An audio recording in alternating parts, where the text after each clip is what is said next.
Even in purely non-religious terms, homosexuality represents a misuse of the sexual faculty.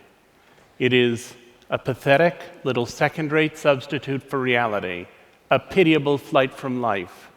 As such, it deserves no compassion, it deserves no treatment as minority martyrdom, and it deserves not to be deemed anything but a pernicious sickness. That's from Time magazine in 1966, when I was 3 years old. And last year, the President of the United States came out in favor of gay marriage.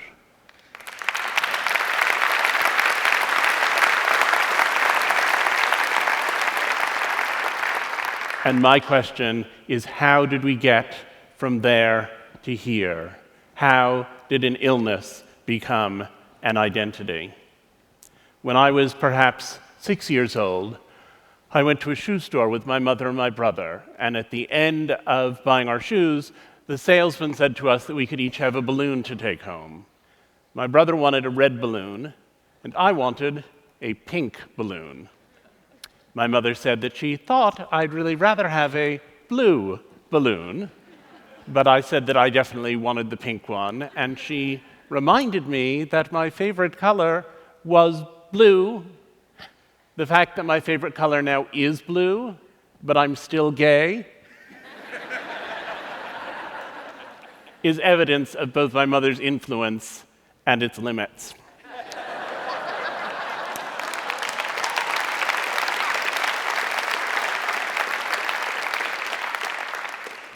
When I was little, my mother used to say, "The love you have for your children is like no other feeling in the world.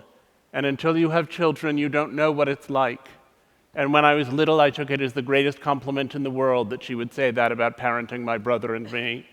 And when I was an adolescent, I thought, but I'm gay, and so I probably can't have a family. And when she said it, it made me anxious. And after I came out of the closet, when she continued to say it, it made me furious.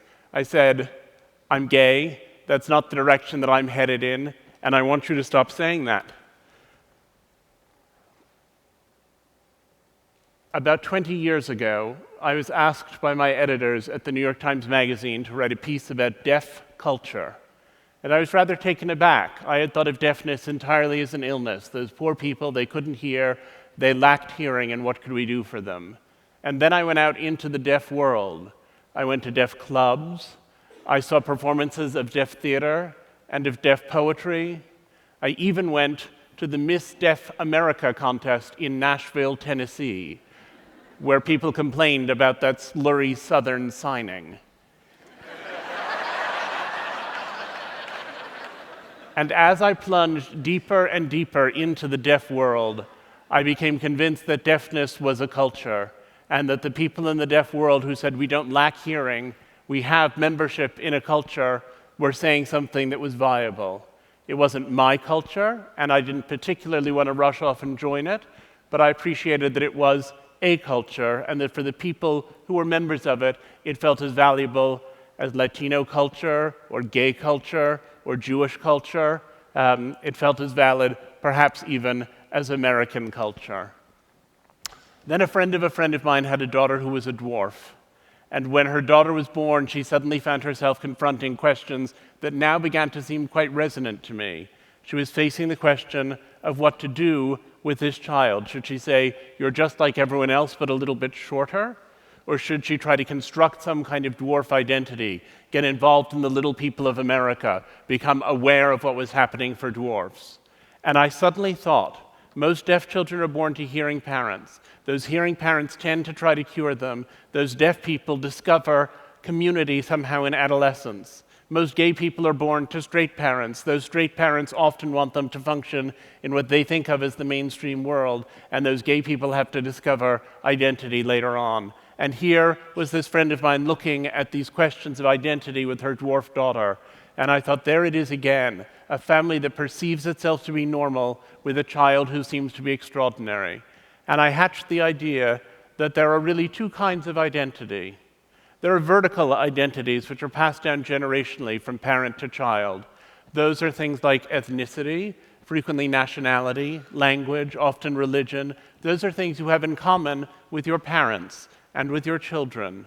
And while some of them can be difficult, there's no attempt to cure them. You could argue that it's harder in the United States, our current presidency notwithstanding, to be a person of color. And yet, we have nobody who is trying to ensure that the next generation of children born to African Americans and Asians come out with creamy skin and yellow hair. There are these other identities which you have to learn from a peer group, and I call them horizontal identities because the peer group is the horizontal experience. These are identities that are alien to your parents and that you have to discover when you get to see them in peers. And those identities, those horizontal identities, people have almost always tried to cure. And I wanted to look at what the process is through which people who have those identities come to a good relationship with them. And it seemed to me that there were 3 levels of acceptance that needed to take place. There's self-acceptance, there's family acceptance, and there's social acceptance. And they don't always coincide. And a lot of the time, people who have these conditions are very angry because they feel as though their parents don't love them, when what actually has happened is that their parents don't accept them. Love is something that ideally is there unconditionally throughout the relationship between a parent and a child. But acceptance is something that takes time. It always takes time. One of the dwarfs I got to know was a guy named Clinton Brown. When he was born, he was diagnosed with dystrophic dwarfism, a very disabling condition, and his parents were told that he would never walk, he would never talk, he would have no intellectual capacity, and he would probably not even recognize them. And it was suggested to them that they leave him at the hospital so that he could die there quietly. And his mother said she wasn't going to do it, and she took her son home, and even though she didn't have a lot of educational or financial advantages, she found the best doctor in the country for dealing with dystrophic dwarfism, and she got Clinton enrolled with him, and in the course of his childhood, he had 30 major surgical procedures. And he spent all this time stuck in the hospital while he was having those procedures, as a result of which he now can walk. And while he was there, they sent tutors around to help him with his schoolwork, and he worked very hard because there was nothing else to do. And he ended up achieving at a level that had never before been contemplated by any member of his family. He was the first one in his family, in fact, to go to college, where he lived on campus and drove a specially fitted car that accommodated his unusual body. And his mother told me the story of coming home one day, and he went to college nearby, and she said, "And I saw that car, which you can always recognize, in the parking lot of a bar," she said. And I thought to myself, they're 6 feet tall, he's 3 feet tall, 2 beers for them is 4 beers for him. She said, I knew I couldn't go in there and interrupt him, but I went home and I left him 8 messages on his cell phone. She said, and then I thought, if someone had said to me when he was born that my future worry would be that he'd go drinking and driving with his college buddies,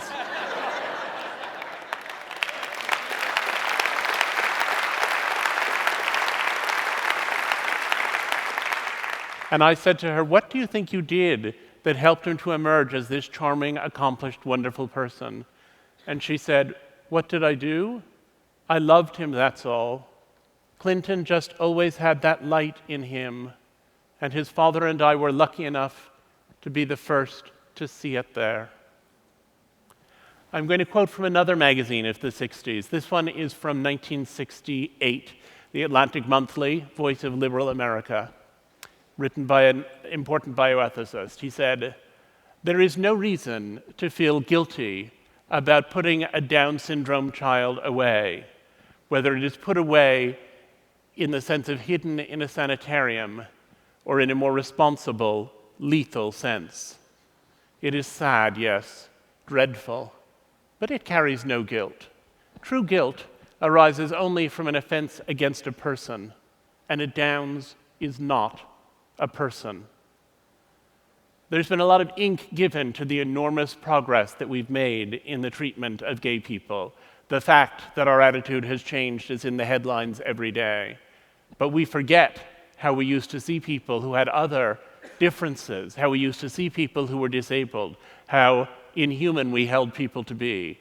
And the change that's been accomplished there, which is almost equally radical, is one that we pay not very much attention to. One of the families I interviewed, Tom and Karen Robards, were taken aback when, as young and successful New Yorkers, their first child was diagnosed with Down syndrome. They thought the educational opportunities for him were not what they should be, and so they decided they would build a little center, 2 classrooms that they started with a few other parents to educate kids with DS. And over the years, that center grew into something called the Cook Center, where there are now thousands upon thousands of children with intellectual disabilities who are being taught. In the time since that Atlantic Monthly story ran, the life expectancy for people with Down syndrome has tripled. The experience of Down syndrome people includes those who are actors, those who are writers, some who are able to live fully independently in adulthood. The Robards had a lot to do with that, and I said, do you regret it? Do you wish your child didn't have Down syndrome? Do you wish you'd never heard of it? And interestingly, his father said, well, for David, our son, I regret it, because for David, it's a difficult way to be in the world, and I'd like to give David an easier life. But I think if we lost everyone with Down syndrome, it would be a catastrophic loss. And Karen Robard said to me, I'm with Tom. For David, I would cure it in an instant to give him an easier life. But speaking for myself, well, I would never have believed 23 years ago when he was born that I could come to such a point. Speaking for myself, it's made me so much better and so much kinder and so much more purposeful in my whole life that speaking for myself, I wouldn't give it up for anything in the world. We live at a point when social acceptance for these and many other conditions is on the up and up. And yet we also live at the moment when our ability to eliminate those conditions has reached a height we never imagined before. Most deaf infants born in the United States now will receive cochlear implants, which are put into the brain and connected to a receiver and which allow them to acquire a facsimile of hearing and to use oral speech. A compound that has been tested in mice, BMN 111, is useful in preventing the action of the achondroplasia gene. Achondroplasia is the most common form of dwarfism, and mice who have been given that substance and who have the achondroplasia gene grow to full size. Testing in humans is around the corner. There are blood tests which are making progress that would pick up Down syndrome more clearly and earlier in pregnancies than ever before, making it easier and easier for people to eliminate those pregnancies or to terminate them. And so we have both social progress and medical progress. And I believe in both of them. I believe the social progress is fantastic and meaningful and wonderful, and I think the same thing about the medical progress. But I think it's a tragedy when one of them doesn't see the others.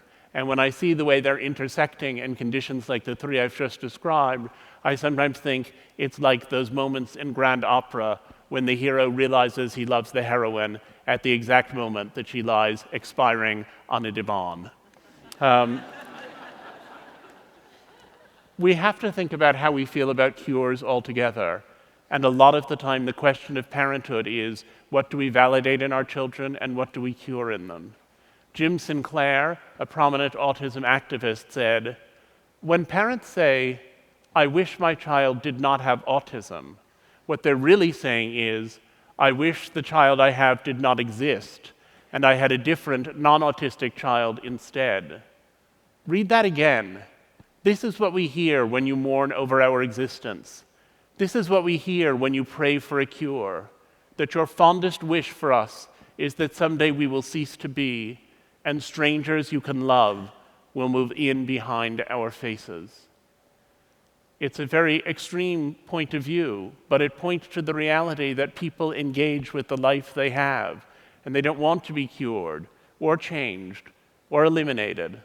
They want to be whoever it is that they've come to be. One of the families I interviewed for this project was the family of Dylan Klebold, who was one of the perpetrators of the Columbine massacre. It took a long time to persuade them to talk to me, and once they agreed, they were so full of their story that they couldn't stop telling it. And the first weekend I spent with them, the first of many, I recorded more than 20 hours of conversation. And on Sunday night, we were all exhausted. We were sitting in the kitchen. Sue Klebold was fixing dinner. And I said, if Dylan were here now, Do you have a sense of what you'd want to ask him? And his father said, I sure do. I'd want to ask him what the hell he thought he was doing. And Sue looked at the floor, and she thought for a minute. And then she looked back up and said, I would ask him to forgive me for being his mother and never knowing what was going on inside his head. When I had dinner with her a couple of years later, one of many dinners that we had together, she said, you know, when it first happened, I used to wish that I had never married, that I had never had children. If I hadn't gone to Ohio State and crossed paths with Tom, this child wouldn't have existed and this terrible thing wouldn't have happened. But I've come to feel that I love the children I had so much that I don't want to imagine a life without them.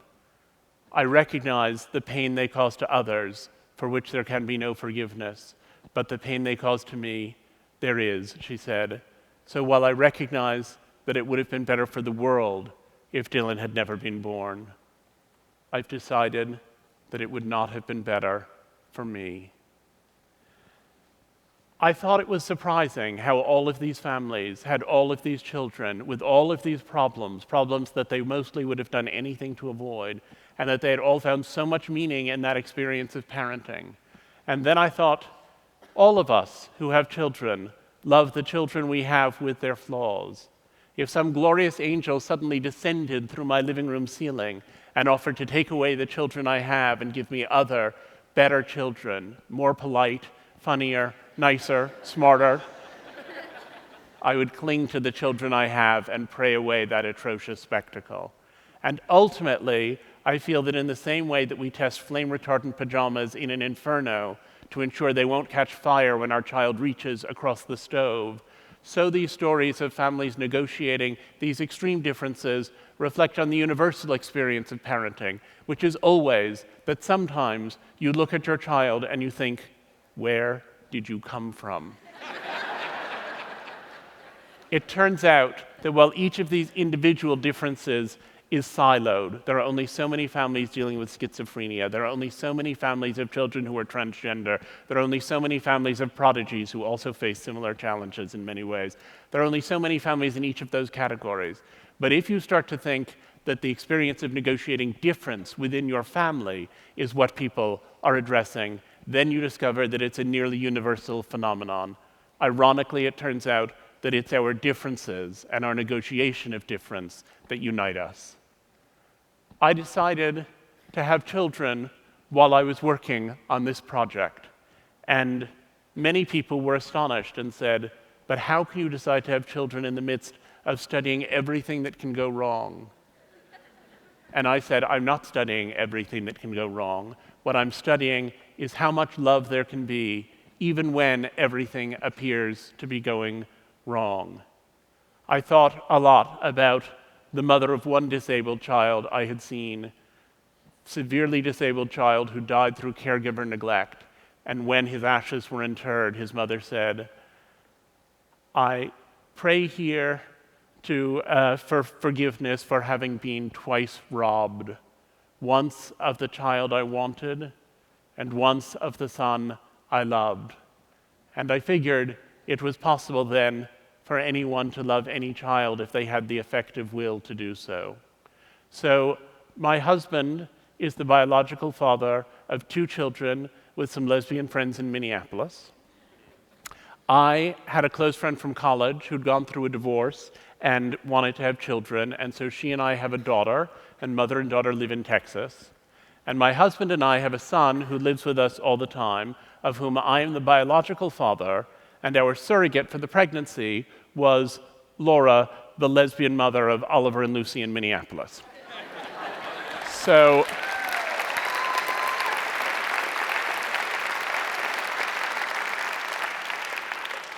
the shorthand is 5 parents of 4 children in 3 states. And there are people who think that the existence of my family somehow undermines or weakens or damages their family. And there are people who think that families like mine shouldn't be allowed to exist. And I don't accept subtractive models of love, only additive ones. And I believe that in the same way that we need species diversity to ensure that the planet can go on, so we need this diversity of affection and diversity of family in order to strengthen the ecosphere of kindness. The day after our son was born, the pediatrician came into the hospital room and said she was concerned. He wasn't extending his legs appropriately. She said that might mean that he had brain damage. Insofar as he was extending them, he was doing so asymmetrically, which he thought could mean that there was a tumor of some kind in action. And he had a very large head, which he thought might indicate hydrocephalus. And as she told me all of these things, I felt the very center of my being pouring out onto the floor. And I thought, here I had been working for years on a book about how much meaning people had found in the experience of parenting children who were disabled, and I didn't want to join their number. Because what I was encountering was an idea of illness, and like all parents since the dawn of time, I wanted to protect my child from illness. And I wanted also to protect myself from illness. And yet I knew from the work I had done that if he had any of the things we were about to start testing for, that those would ultimately be his identity, and if they were his identity, they would become my identity, that illness was going to take a very different shape as it unfolded. We took him to the MRI machine, we took him to the CAT scanner, we took this day-old child and gave him over for an arterial blood draw. We felt helpless, and at the end of 5 hours, they said that his brain was completely clear and that he was by then extending his legs correctly. And when I asked the pediatrician what had been going on, she said she thought in the morning he had probably had a cramp. But I thought how my mother was right. I thought, the love you have for your children is unlike any other feeling in the world. And until you have children, you don't know what it feels like. I think children had ensnared me the moment I connected fatherhood with loss. But I'm not sure I would have noticed that if I hadn't been so in the thick of this research project of mine. I had encountered so much strange love, and I fell very naturally into its bewitching patterns. And I saw how splendor can illuminate even the most abject vulnerabilities. During these 10 years, I had witnessed and learned the terrifying joy of unbearable responsibility, and I had come to see how it conquers everything else. And while I had sometimes thought the parents I was interviewing were fools, enslaving themselves to a lifetime's journey with their thankless children and trying to breed identity out of misery, I realized that day that my research had built me a plank and that I was ready to join them on their ship. Thank you.